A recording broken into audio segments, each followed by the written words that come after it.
الحمد لله نحمده ونستعينه ونستغفره ونؤمن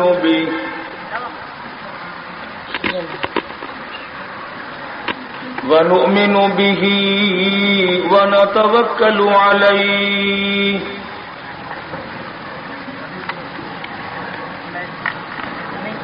ونعوذ بالله من شرور أنفسنا ومن سيئات أعمالنا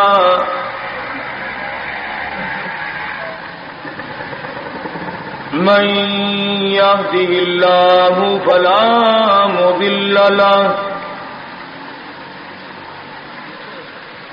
ومن يضلله فلا هادي له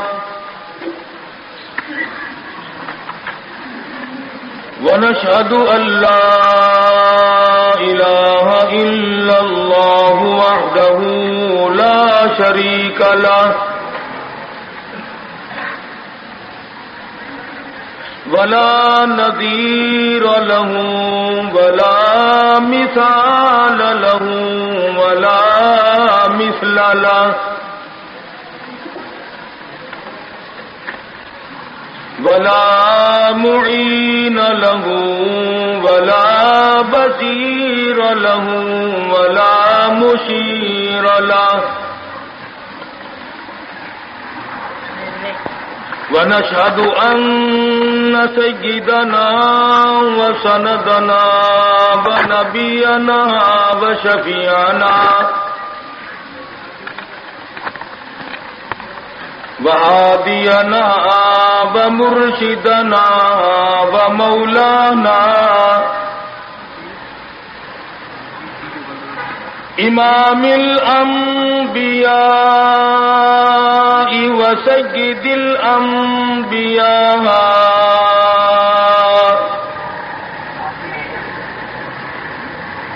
وخاتم النبيين باليقين محمدا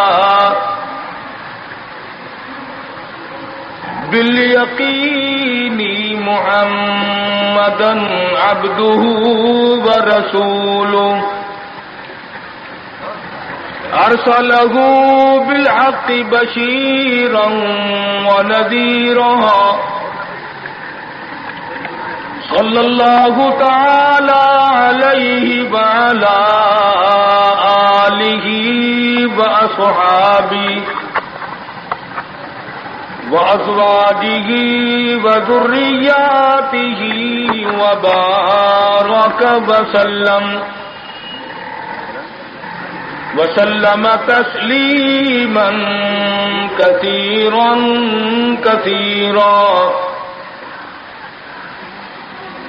أما بعد فأعوذ بالله السميع العليم من الشيطان الرجيم بسم الله الرحمن الرحيم يا أيها الناس اتقوا ربكم الذي خلقكم من نفس واحدة وخلق منها زوجها وبث منهما رجالا كثيرا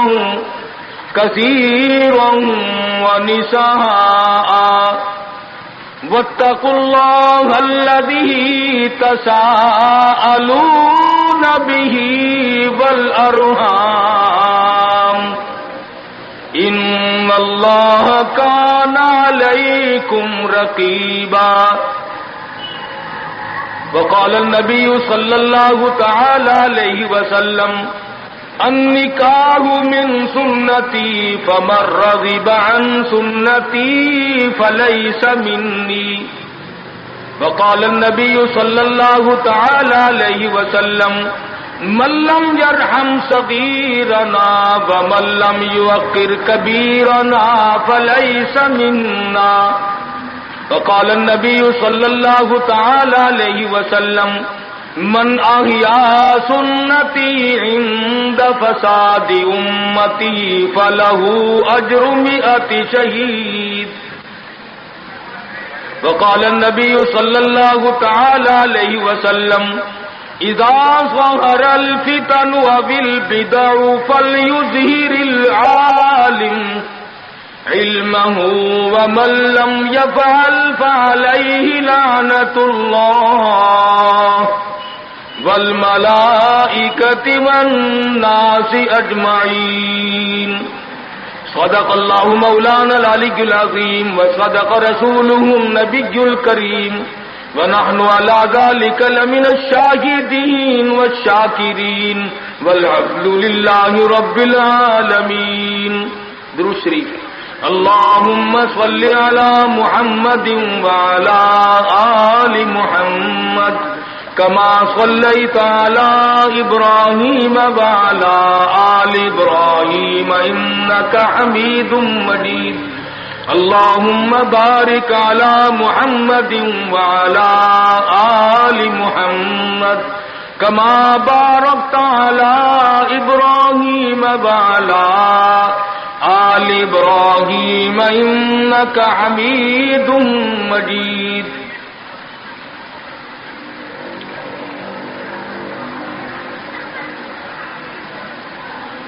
قرآن کریم کی یہ آیات اس وقت تلاوت کی گئی سورہ نساء کی ابتدائی چند آیات ہیں. امام الانبیاء محبوب کبریا حضرت محمد الرسول اللہ صلی اللہ تعالی علیہ وسلم کے ارشادات میں سے 2-3 حدیث پاک کی تلاوت کی ہے. خداوند کریم اپنے فضل و کرم سے اس آیت کی تشریح اور حدیث پاک کا مفہوم سمجھانے کی توفیق عطا فرمائے. یہ محفل، یہ مجلس ایک شادی کے سلسلے میں، اسی کی تقریب سعید کے سلسلے میں منعقد کی گئی. بہت اچھی بات ہے کہ اللہ اور اس کے رسول صلی اللہ علیہ وسلم کے ذکر خیر سے کسی شادی کی ابتدا کی جائے. اگر ہر آدمی یوں کرنے کی کوشش کرے تو لوگوں کے دماغ درست ہو جائیں گے، مگر وقت لگے گا. لوگ گانے بجانے کے عادی ہو گئے، فسق و فجور کی زندگی میں اپنے آپ کو محو رکھنے کے عادی بن گئے. نام کے مسلمان رہ گئے، کام کے مسلمان قبروں میں چلے گئے. آج مردوں کو بھی عورتوں کو بھی تعجب ہوتا ہے. اس نے کہا بھائی آج یہاں کیا بات ہے کہ جی شادی ہوگی، کہ یہ تو جلسہ ہے. شادی میں تو کسی فلمی ایکٹرس کا ناچ گانا بجانا ہونا چاہیے، اور تمہارے یہاں کراچی میں تو فلمیں دکھانی شروع کر دی. ساری دن دولت کی بات ہے اور کچھ نہیں. ہماری اگر بات آج نہیں سنتے تو وقت آئے گا کہ یاد کرو گے.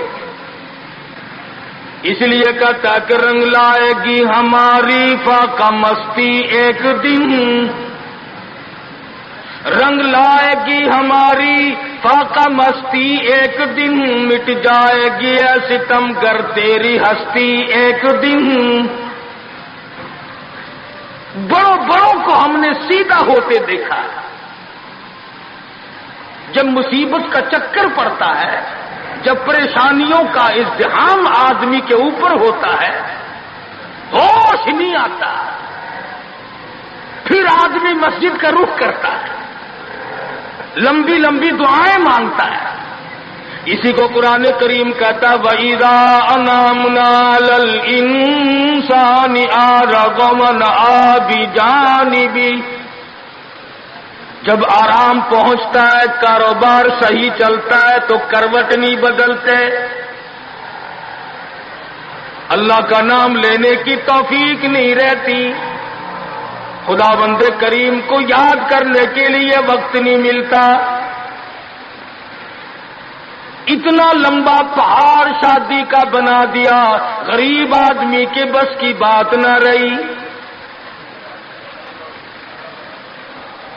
قرآن کریم کہتا ہے بادشاہت موجود ہو، دولت موجود ہو، سارا کاروبار صحیح چلتا ہو، وَإِذَا أَنْعَمْنَا عَلَى الْإِنسَانِ أَعْرَضَ وَنَأَىٰ بِجَانِبِهِ، اور جب مصیبت آئے وَإِذَا مَسَّهُ الشَّرُّ فَذُو دُعَاءٍ عَرِيضٍ،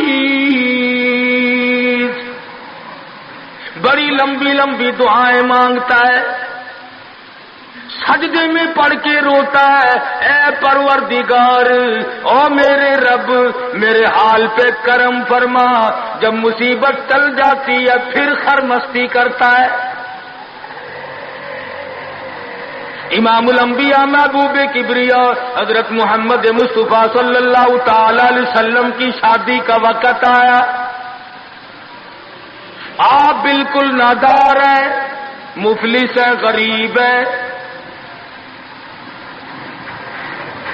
ایک عورت نے آ کر آپ سے بات کی کہ آپ کی شادی کر دی جائے۔ قربان جاؤں، ارشاد فرمایا میری شادی ہوگی کیسے؟ گھر نہیں، در نہیں، زر نہیں، پر نہیں، میرے پاس تو ساز و سامان نہیں۔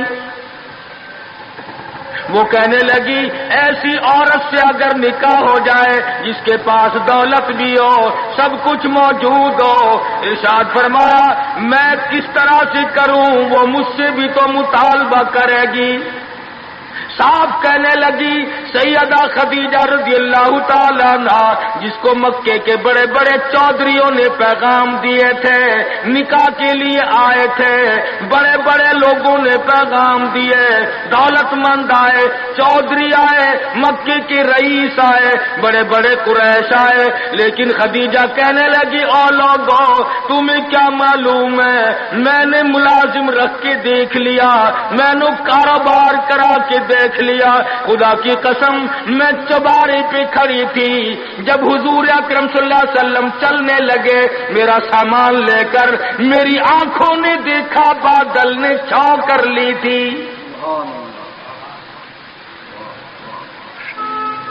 بادلوں نے چھو کی، میری آنکھوں کے سامنے سورج کی تپش زیادہ تھی، حضور کے سر پہ آ کر بادلوں نے چھو کی۔ اور لوگوں میں تو ان کے بادلوں کے چھو میں آنا چاہتی ہوں، میں غریب بے شک ہے، وہ یتیم ہیں، لاوارث ہیں، ان کا کوئی نہیں، میں اپنے آپ کو ان کے قدموں پہ نثار کرنا چاہتی ہوں۔ چنانچہ تیاری ہوئی، حضور نے فرمایا میں کیا تیاری کروں، میرے پاس تو کچھ نہیں، شہنشاہ کائنات ہو، عبداللہ کے بیٹے ہو، آمنہ کے درے یتیم ہو، اور پلے کچھ نہیں۔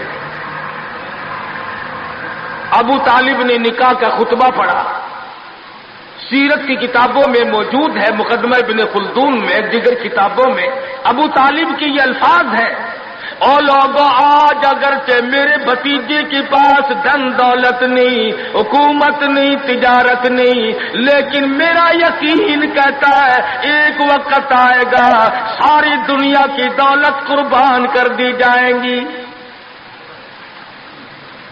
حضور اکرم صلی اللہ تعالی علیہ وسلم کا سب سے پہلا نکاح سیدہ خدیجہ رضی اللہ تعالی عنہا کے ساتھ ہوا، اور حضور نے یہ ثابت کر دیا آقا دو عالم صلی اللہ علیہ وسلم کی عمر مبارک 25 سال ہے اور سیدہ خدیجہ کی عمر 45 سال ہے۔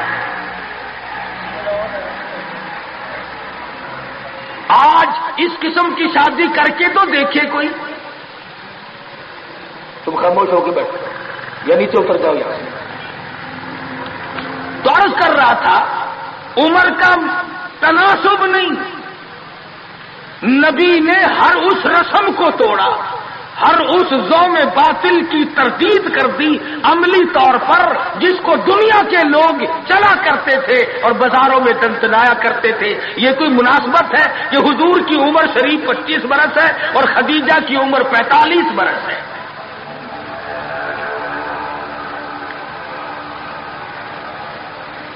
عمر والے مسئلے کو ختم کر دیا گیا حضرت خدیجہ اور پھر کمال یہ کہ اللہ پاک نے اس ہی مائی کے پیٹ سے اولاد دی جس کی عمر حضور سے دگنی تھی۔ آج تو اگر تھوڑی سی عمر زیادہ ہو جائے لڑکی کی، پھر تو لوگ فتا لے کر کے آتے ہیں کہ میاں ناپ کے دیکھو پہلے کتنی بڑی ہے۔ کون زوم کرتا ہے، کون گمان کرتا ہے؟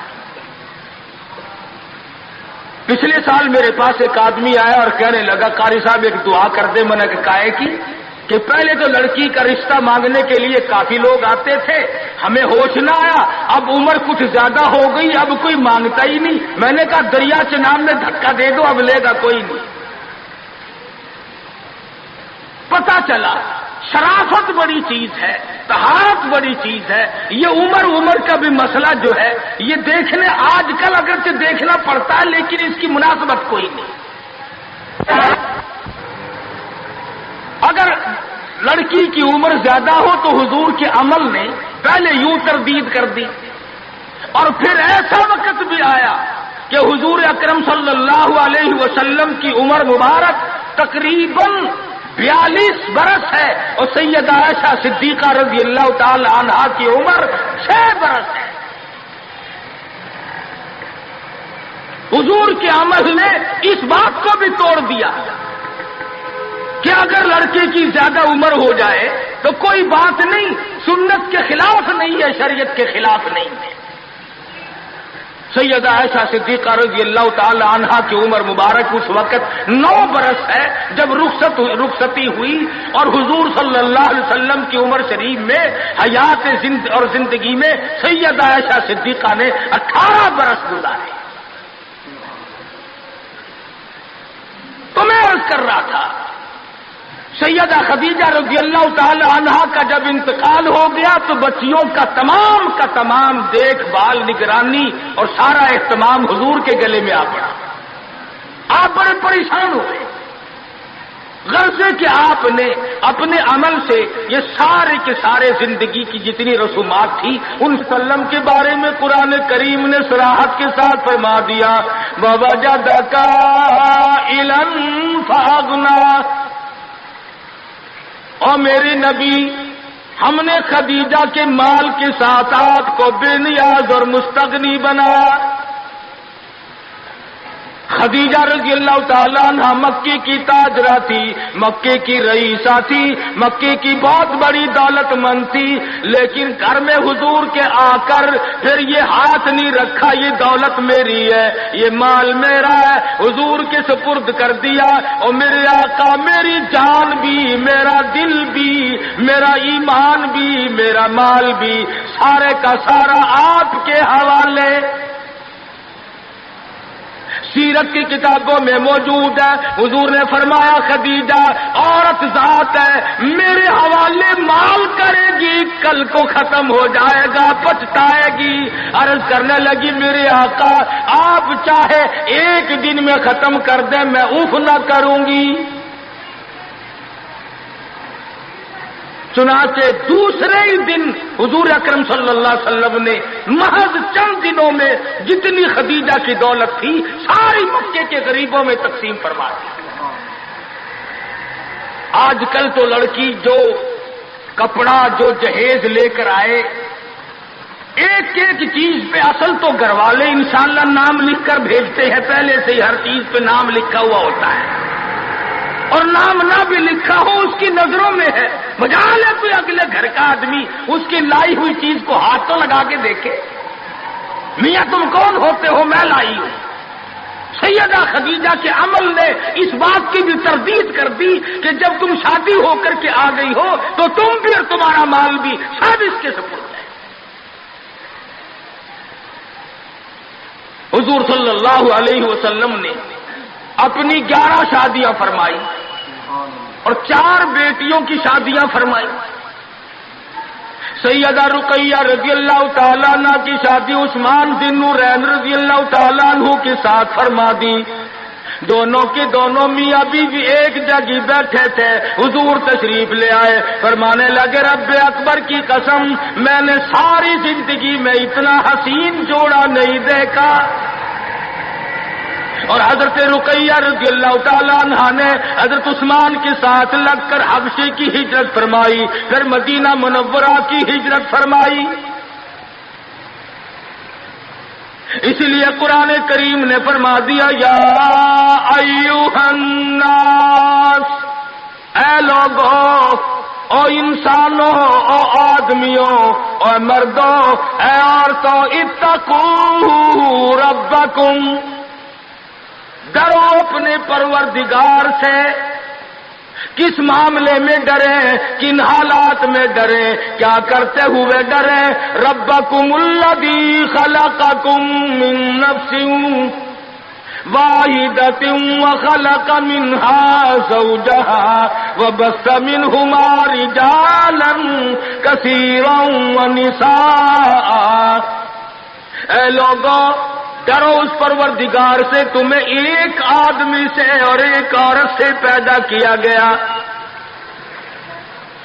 یعنی آدم علیہ السلام سے, اور حضرت حوا سے تمہیں پیدا فرمایا پروردگار عالم نے. اس لیے قرآن کریم کا مطلب کیا ہے, مقصد کیا ہے, منشا کیا ہے یوں ڈرانے سے, کس لیے ڈرا رہے ہیں؟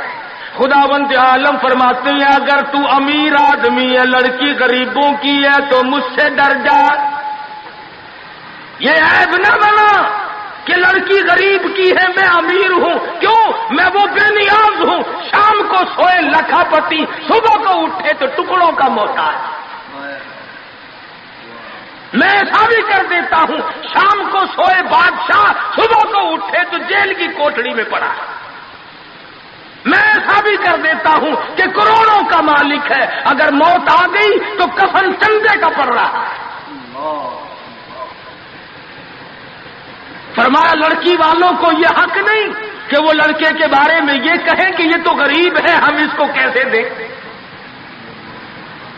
آؤ پھر قرآن کریم سے پوچھ لیں, ہم مسلمان ہیں, ہمارا قرآن پہ ایمان ہے, محمد عربی صلی اللہ علیہ وسلم کے فرمان پہ ہم سب کا ایمان ہے.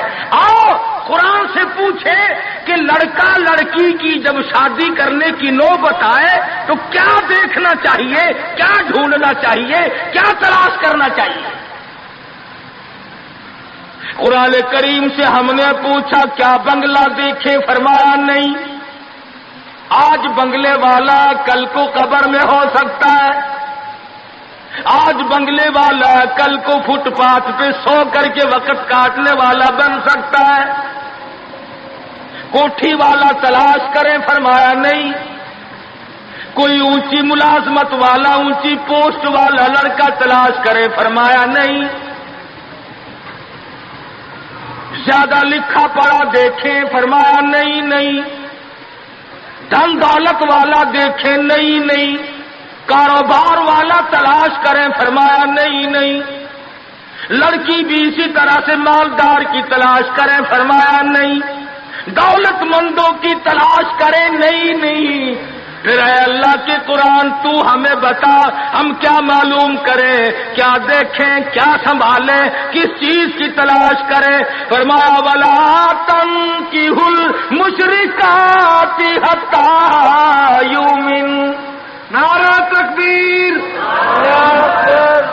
فرمایا لوگوں, اگر مجھ خدا سے پوچھتے ہو, میرے قرآن سے پوچھتے ہو, میرے نبی سے پوچھتے ہو, تو میں تو تمہیں ایک پہچان بتاؤں گا, ایک واقعہ بتاؤں گا, ایک نظریہ بتاؤں گا, ایک کیفیت بتاؤں گا.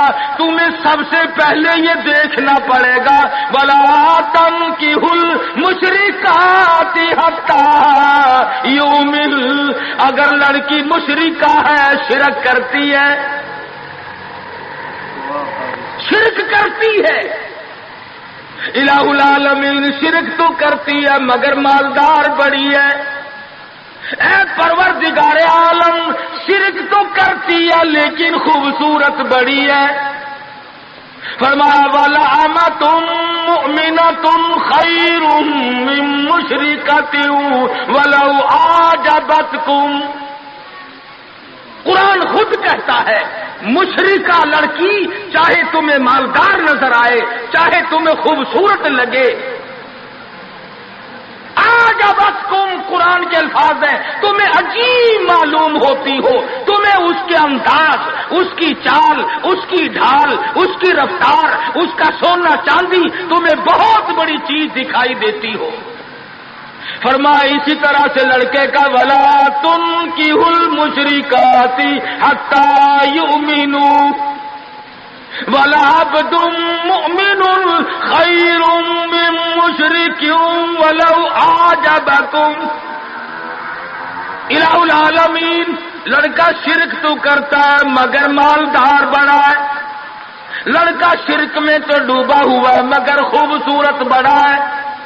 قرآن کا اعلان سنو، پیغام سنو، فرمایا شرک سے بچنا، سب سے پہلے لڑکے لڑکی کا عقیدہ دیکھنا، اگر عقیدہ صحیح ہوگا تو بات بنے گی، اگر غلط عقیدے کی لڑکی آ گئی خاندان کا بیڑا غرق کر دے گی۔ حافظ جمال صاحب بولی شاہ قلندر رحمت اللہ علیہ پانی پت میں مزار ہے، میں اب ہندوستان گیا تھا تو اب بھی حاضری دینے گیا تھا۔ ہم اولیاء کرام کو بڑا مانتے ہیں، میں بولی شاہ قلندر رحمت اللہ علیہ کے مزار پہ گیا اور رات وہیں ٹھہرا۔ مولانا حالی پانی پتی کی خبر بھی وہی اور بولی شاہ قلندر کا مزار بھی وہی۔ تو لکھا ہے کہ جس وقت بولی شاہ قلندر رحمت اللہ علیہ پیدا ہوئے تو بڑے روئے، بہت روتے تھے۔ تو ایک بزرگ آئے جنہوں نے ان کے والد کو مبارکباد دی کہ بچے کی مبارک ہو۔ انہوں نے کہا حضرت مبارک تو آپ دے رہے ہیں مگر بچہ جس دن سے پیدا ہوا اتنا رو رہا ہے کہ ناک میں دم کر دیا۔ فرمایا میرے پاس تو لاؤ ذرا، لے آئے۔ اللہ والے نے ذرا سا اس کان کو منہ لگایا اور ذرا سا اس کان کو منہ لگایا، بچہ خاموش ہو گیا۔ واپس جانے لگے۔ شاہ فخر الدین رحمہ اللہ اولیاء کرام میں سے ہیں، بزرگان دین میں سے ہیں۔ شاہ بہاء الحق زکریا ملتانی رحمت اللہ علیہ کے داماد ہیں۔ جو لڑکی یہاں رہتے رہتے فوت ہو گئی تھی تو شاہ فخر الدین نے کہا حضرت بتاؤ۔ فرمایا تمہیں معلوم نہیں، بولی شاہ قلندر کی والدہ اماں قرآن کریم کی حافظ ہے اور قرآن سے اتنا عشق ہے، اتنا لگاؤ ہے، اتنا سوز و گداز ہے، اتنی محبت ہے کہ ایک ختم قرآن کا روزانہ پڑھتی تھی۔ بچے کو پیٹ میں لے کر ایک ختم قرآن روزانہ کا پڑھتی تھی۔ تو بچے کی روح کا اور قرآن مجید کا اتنا گہرا تعلق ہو گیا۔ اب چونکہ اماں زچگی میں آ گئی، چھلے میں پڑ گئی، اس لیے قرآن نہیں پڑھتی۔ ارے آدھی کی عادت ٹوٹی، ناشی کا نشہ ٹوٹا، روئے نہ تو کیا کرے۔ میں نے اس بچے کے کان میں ایک آیت اس میں پڑھی، ایک آیت اس طرف پڑھی، بچے کی روح کی غذا مل گئی، خاموش ہو گیا۔ بات یہ کر رہا تھا کہ یہ سارے کے سارے معاملات قرآن کریم کا اعلان ہے، عقیدہ دیکھو، نظریات معلوم کرو۔ اگر غلط عقیدہ گھر میں آ گیا تو بات بگڑے گی، وہ اپنے ساتھ ساتھ اوروں کو بھی لے بیٹھے گی۔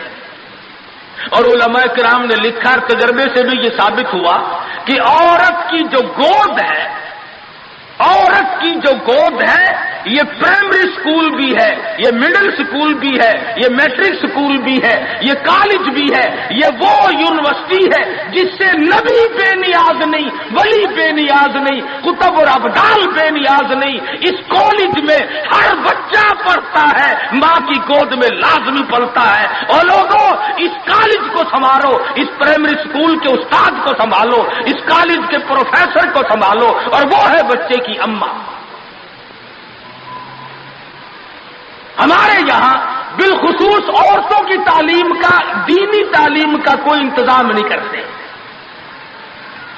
بچپن میں چھوٹی چھوٹی بچیاں مسجد میں وقت بے وقت گئیں اور قرآن کریم پہ انگلی پھیر لی، مٹھائی تقسیم ہو گئی کہ آج پروین کا قرآن ختم ہو گیا، نہ اسے عقیدے کا پتہ، نہ اسے نظریے کا پتہ، نہ اسے یہ معلوم کہ میں مسلمان ہوں اور مجھ پہ کن چیزوں کا فرض منصبی جو ہے وہ لاگو ہوتا ہے۔ لعلہم یتذکرون، میرا کام ہے تمہیں قرآن کی آیتیں کھول کھول کے سمجھا دینا، اب عقل پکڑو یا مت مار لو وہ تمہاری مرضی۔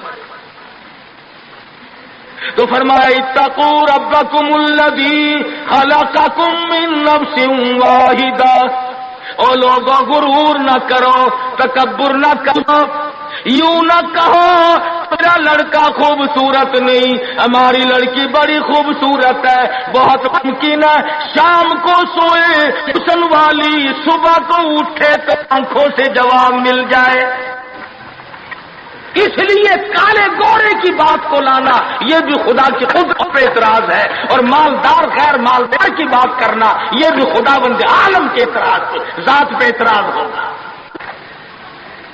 فرمایا الذی خلقکم من نفس واحدۃ وخلق منها زوجها وبث منهما رجالا کثیرا ونساء،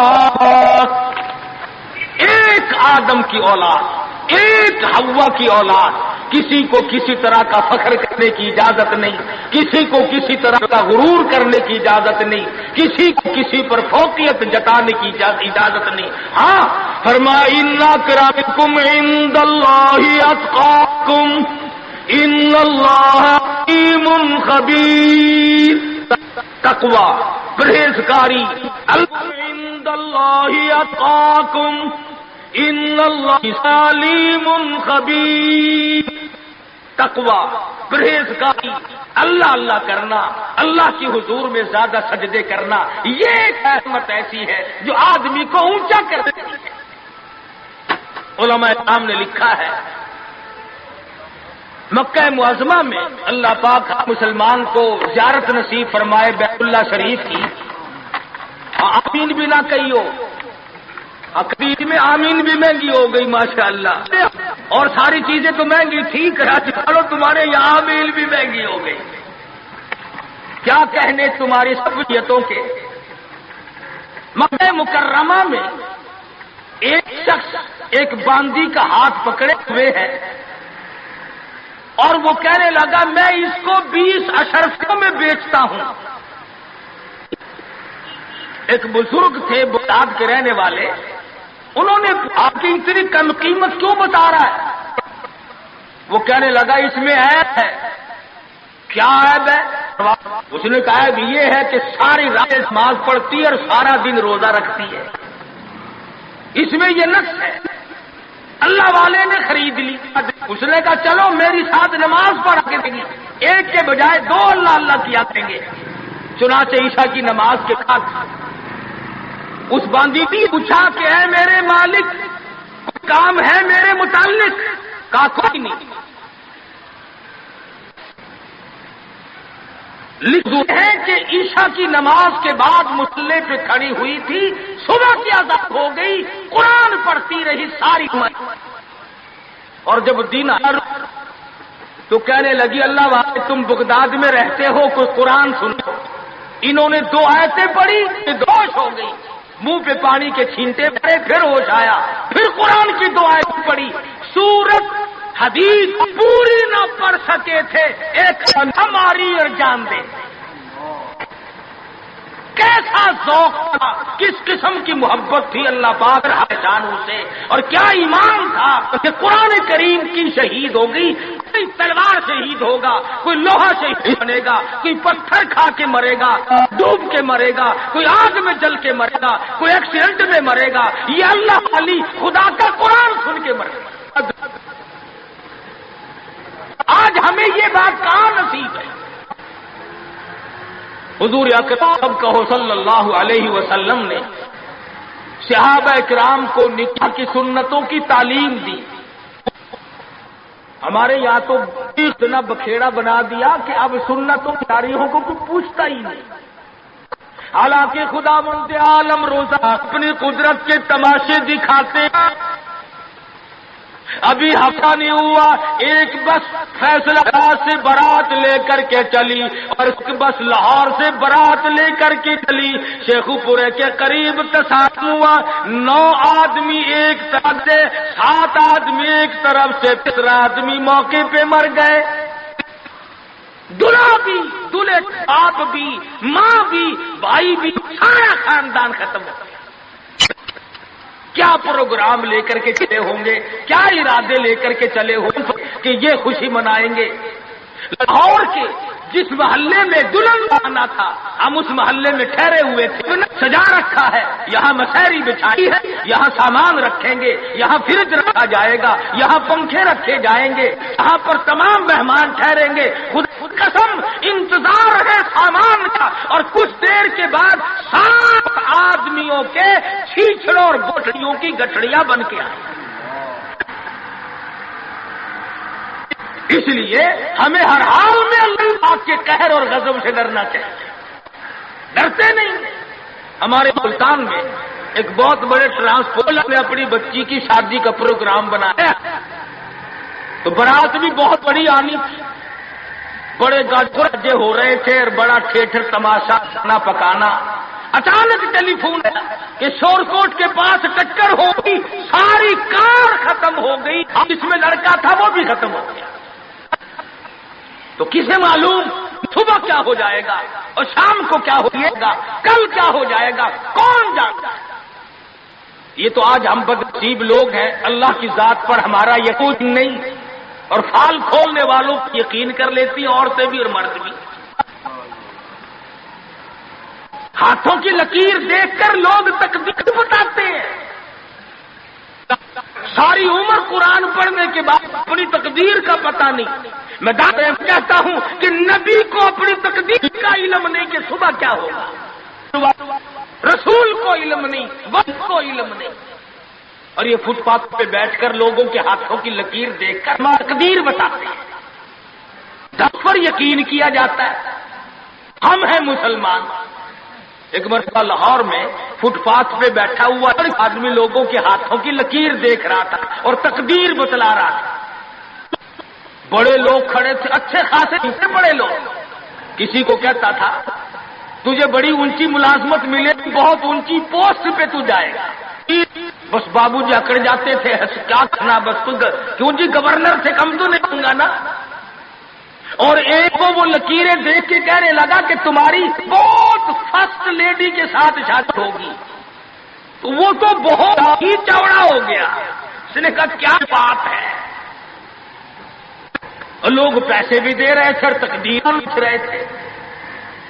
ہم مجمع میں کھڑے تھے. میں نے اپنے دوستوں سے کہا کہ یار آؤ ذرا ہم بھی دیکھیں تقدیر بتانے والوں ایسا ہے یہ.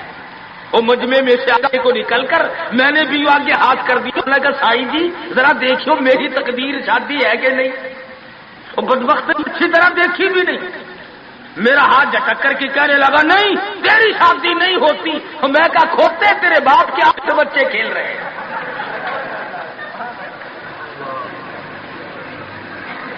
تجھے کیسے معلوم ہو گیا کہ شادی نہیں ہونی؟ البتہ اگر تو دوسری شادی کے بارے میں کہتا ہے تو بات اور ہے. وہ سارا اس کا کھیل ختم ہو گیا. غلط چیز، غلط عقیدے کی طرف بہت جلدی لوگ بھاگ جاتے ہیں. صحیح بات کی طرف محمد عربی صلی اللہ علیہ وسلم نے لوگوں 23 برس قرآن سنایا، فرمان بتایا، صحابہ کرام کا لشکر تیار کیا، ان کی زندگیوں میں انقلاب برپا کر دیا. ارے ڈوب کے جاؤ مسلمان کہلاتے ہوئے آج نہ نبی کی صورت ہے، نہ نبی کی سیرت ہے، نہ نبی کی سنت ہے، نہ نبی کا طریقہ ہے. ارے آج تک کسی عورت نے ہم سے یہ نہیں پوچھا کہ ہمیں فاطمۃ الزہرا کا لباس تو بتاؤ. آج تک کسی مائی نے ہم سے یہ نہیں پوچھا خدیجہ کا لباس بتاؤ. کوئی ماں بہن آج تک یہ پوچھ نہیں لائی ایسا صدیقہ رضی اللہ تعالیٰ عنہ کا لباس بتاؤ، ام حبیبہ کا لباس بتاؤ، ام سلمہ کا لباس بتاؤ، رقیہ ام کلثوم زینب کا لباس بتاؤ۔ کون پوچھے، کرنا ہو تو پوچھے۔ مدنی کریم صلی اللہ تعالی علیہ وسلم نے صحابہ کرام کی زندگی میں انقلاب برپا کر دیا۔ شادیاں حضور سے پوچھ کے کرتے ہیں۔ خدا کی قسم وہ شادیاں کتنی متبرک ہوں گی، کتنی برکت والی ہوں گی جن میں حضور نکاح پڑھانے کے لیے تشریف لاتے تھے۔ صحابی ہے مدنی کریم صلی اللہ علیہ وسلم کا، غریب ہے، نادار ہے، شکل کا بھی ایسا ہی ہے، چھوٹے سے قد کا صحابی ہے مگر حضور کا دیوانہ۔ دریائے کرم جوش میں آیا، فرمایا جلیبی تم نے شادی کی کہ نہیں؟ عرض کی یا رسول اللہ میری شادی کون کرے، غریب ہوں، نادار ہوں، مفلس ہوں۔ فرمایا جا فلاں صحابی کے پاس چلا جا، اس کے پاس لڑکی ہے، میری طرف سے جا کے پیغام دے دے۔ اس نے پیغام دیا، منظور ہو گیا، بڑا خوشی خوشی آیا، آ کے کہنے لگا کالی کملی والے صلی اللہ علیہ وسلم میرا کام بن گیا، میرا گھر بسے گا، میری چوک بسے گی، میرا گھر آباد ہوگا، مگر میرے پلے کچھ نہیں۔ فرمایا جا عثمان غنی سے 300 درہم قرض لے لے، تیرا قرض میں محمد الرسول اللہ ادا کروں گا۔ وہ کتنے خوش نصیب ہوں گے لوگ جن کی امداد شادی میں حضور فرمائے اور ضامن بن رہے۔ عثمان غنی کی خدمت میں گئے رضی اللہ تعالی عنہ کہ مجھے حضور نے بھیجا ہے، 300 درہم قرض دے دے، حضور نے مانگا ہے، حضور ضامن ہے صلی اللہ علیہ وسلم۔ 300 لے کر کے بازار گیا، کچھ کپڑا خریدا، کچھ برتن لیے، کچھ ساز و سامان بنایا، جھوپڑی کی تیاری کی۔ اتنی دیر میں مدینے میں اعلان ہو گیا انفروا فی سبیل اللہ، اور مسلمانوں آؤ میدان میں، کفر نے اسلام کو للکارا ہے، تیار ہو جاؤ لڑائی کے لیے۔ کیسے ذہن بنا دیے تھے مدنی کریم صلی اللہ علیہ وسلم نے۔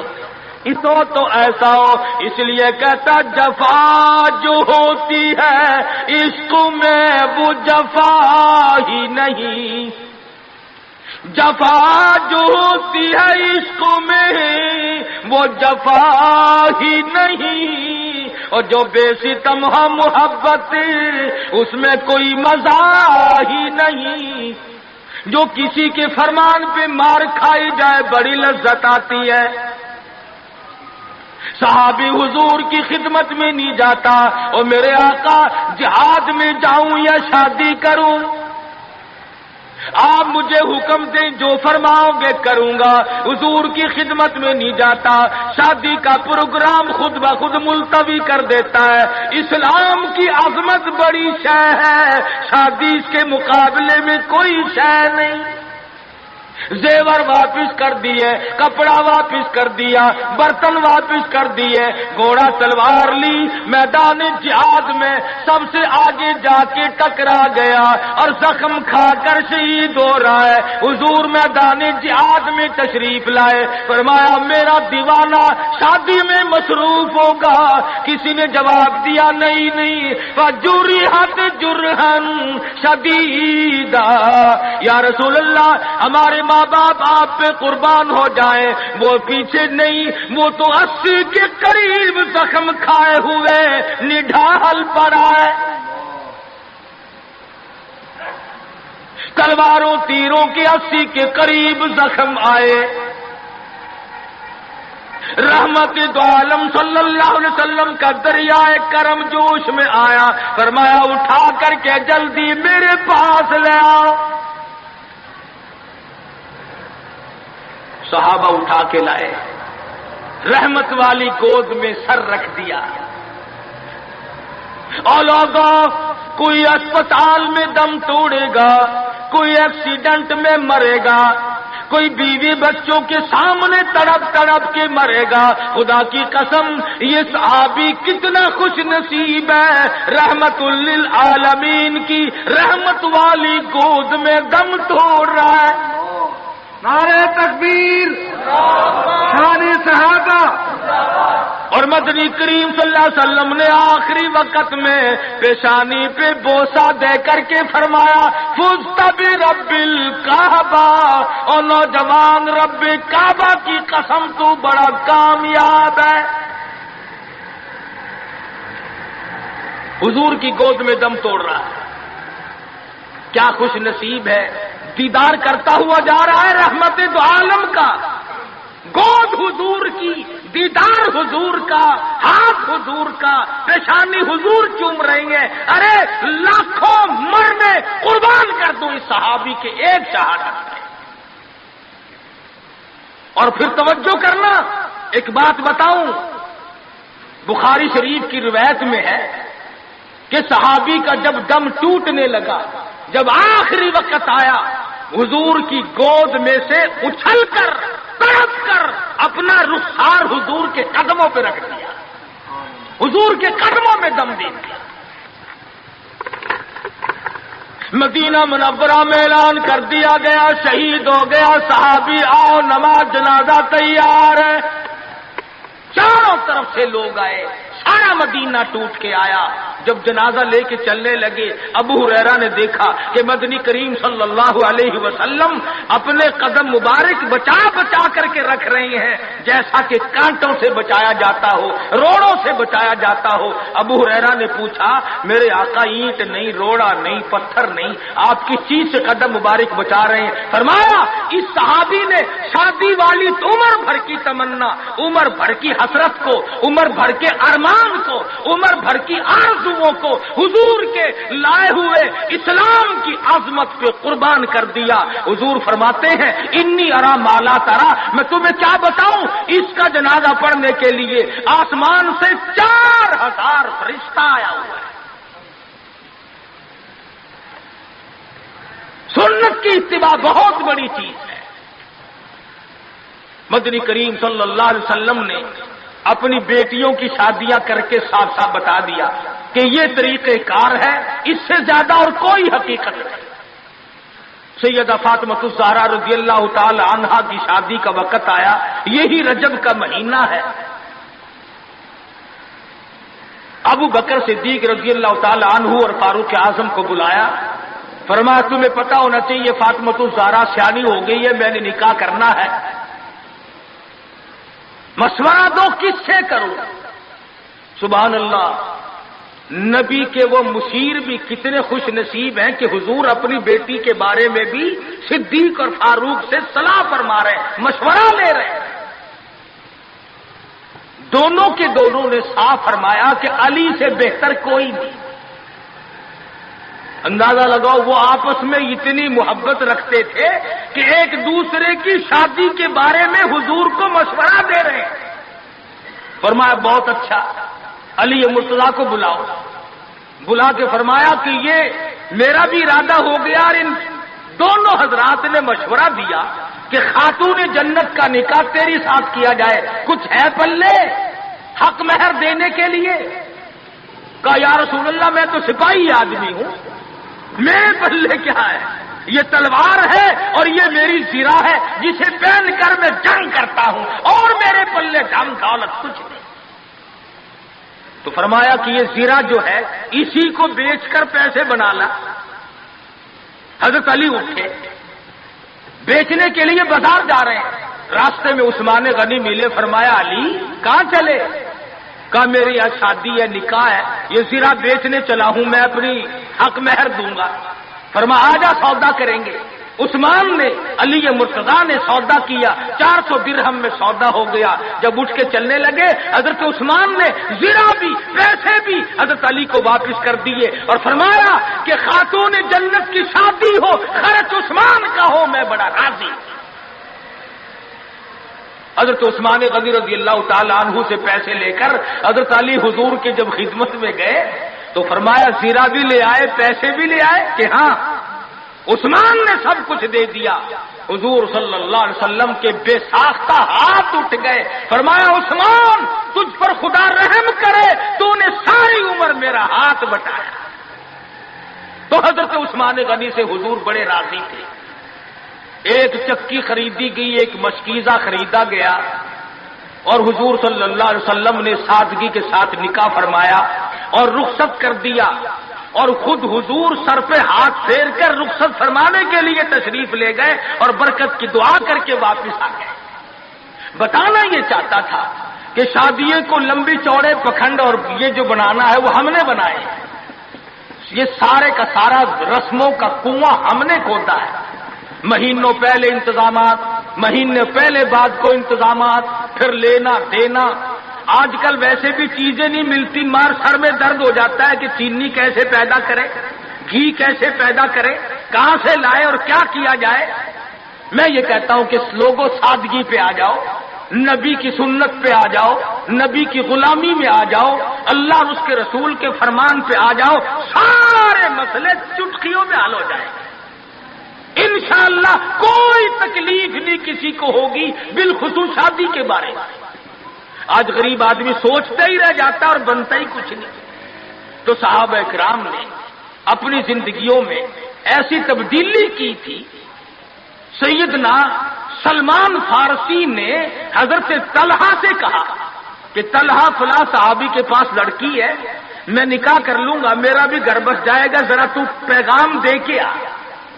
حضرت طلحہ جب پیغام دینے گئے تو گھر والوں نے کہا کہ بھئی سلمان کو تو ہمارا پروگرام نہیں بنتا، البتہ اگر تو چاہے تو ہم ابھی نکاح کرتے۔ انہوں نے کہا چلو میرا ہی کر دو۔ وہ نکاح ہو گیا۔ 8 دن یا 15 دن یا مہینے کے بعد حضرت سلمان کی نظر پڑی، فرمایا طلحہ یار تیرے ذمے کام لگایا تھا، جواب نہیں دیا۔ حضرت طلحہ نے گردن جھکا دی، فرمایا میں شرم کے مارے تیرے پاس نہ آیا، گیا تو تیرے لیے تھا، انہوں نے میری ساتھ نکاح کر دیا، تجھ سے ملتے ہوئے شرم آئی، تیرے کام گیا تھا، میں نے اپنا کام کر لیا۔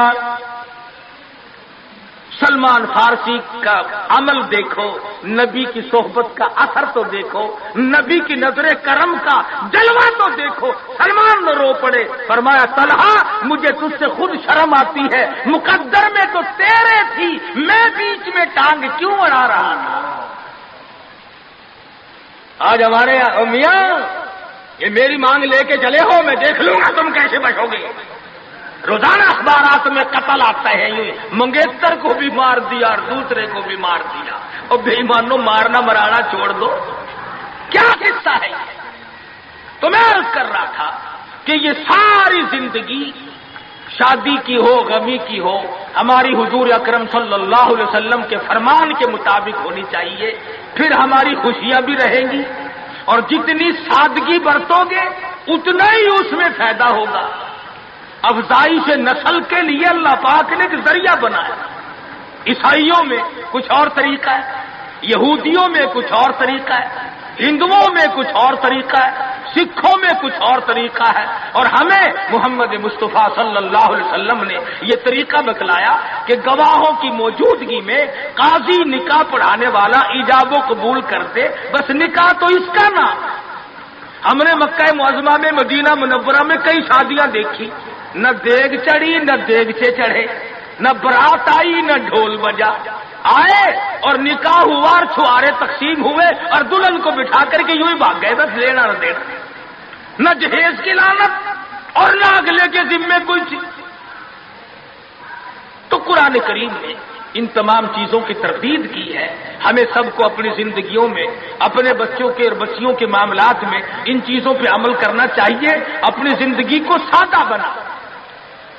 آؤ خدا کے پیغام کو مانو، امن ہو جائے گا گھر گھر میں۔ قبیلے قبیلے میں، برادری برادری میں سکون آ جائے گا، چین آ جائے گی، راحت آ جائے گی۔ اس لیے کہ جب سادگی کے ساتھ کرنے کے عادی بنیں گے تو لوگوں کو تمام طرف سے ریس پڑے گی۔ اب ہمارے یہاں ملتان میں کافی لوگ شادیوں میں تقریر کرانے کا پروگرام بنانے لگ گئے، تو وہ باجے گاجے والی جو لعنت تھی اس سے چھٹکارا پا گیا۔ اور ویسے بھی مہنگا ہوگا سودا، اگر شادیوں میں رنڈیوں کو لاؤ تو وہ بھی 10-20 ہزار سے کم نہیں ہوتی۔ مولوی بیچارہ یوں ہی مل جاتا ہے، چلو اللہ اللہ بھی صحیح اور مفت میں کام بھی ہو گیا۔ تو کئی چیزیں ہیں، اس لیے اللہ پاک سے دعا کرو، مبارک ہو حاجی عبدالستار کو اور ان کے بھائیوں کو۔ میں اگرچہ جمعہ کبھی نہیں اپنا چھوڑا کرتا، پاکستان میں رہتے ہوئے ملتان جمعہ پڑھاتا ہوں، لوگ بعد بہت دور و دراز سے آتے ہیں، مگر حاجی صاحب نے مجھے فرمایا کہ چھوٹی ہمشیرہ کا نکاح ہے اور وہ ہے جمعے کے دن۔ اب یہ سارے شادی جمعے کے دن کرتے ہیں اور ہماری ڈیوٹی جمعے کے دن، تو میں اس بات سے شرما گیا اور جمعے کے لیے میں اسی لیے ٹھہرا ہوا تھا۔ اللہ پاک کی شادی خانہ آبادی کو باعث برکت بنائے اور تمام خاندان کے لیے رحمتوں کا ذریعہ بنائے۔ اللہ پاک عمل کی توفیق عطا فرمائے۔ وآخر دعوانا ان الحمدللہ رب العالمین۔ بسم اللہ الرحمن الرحیم۔ اللهم صل وسلم وبارك على سيدنا ومولانا محمد النبي الامي الهاشمي وعلى اله واصحابه برة الكرام۔ پروردگار عالم ہم سب مسلمانوں کو حضور صلی اللہ علیہ وسلم کی سنتوں پہ عمل کی توفیق عطا فرما۔ ہم سب کو حضور اکرم صلی اللہ علیہ وسلم کا غلام بنا، حضور کی غلامی میں موت آئے، غلامی میں حشر ہو، عظمت اور محبت نصیب فرما۔ یا اللہ جتنی مشکلات بچے والوں کے لیے، بچیوں والوں کے لیے ہیں، یا اللہ سب کو آسان فرما دے، یا اللہ سب کی پریشانیوں کو دور فرما دے، اور ہر ماں باپ کو اس فرض منصبی سے ادا ہونے کے حالات اور اسباب پیدا فرما دے۔ یا اللہ سب کی بچیوں کو عزت آبرو کے ساتھ اٹھا اور تمام مسلمانوں کو حضور اکرم صلی اللہ علیہ وسلم کے فرمان کے مطابق ان کاموں کو کرنے کی توفیق عطا فرما۔ ہم سب کی عزت آبرو اور جان مال کی حفاظت فرما، سب بیماروں کو شفا عطا فرما، سب کی پریشانیوں کو دور فرما، سب کی مشکلوں کو آسان فرما، ہم سب کے والدین کی مغفرت فرما، ہم سب کے باپ دادا بڑے بزرگوں کی بخشش فرما۔ الہی جتنے بھی مسلمان مرد عورت قبروں میں چلے گئے سب کی بخشش فرما دے، ہم سب کو جنت الفردوس عطا فرما، جہنم کے دردناک عذاب سے محفوظ فرما۔ ربنا تقبل منا انک انت السمیع العلیم وتب علینا انک انت التواب الرحیم۔ صلی اللہ علی حبیبہ محمد وآلہ وصحبہ اجمعین۔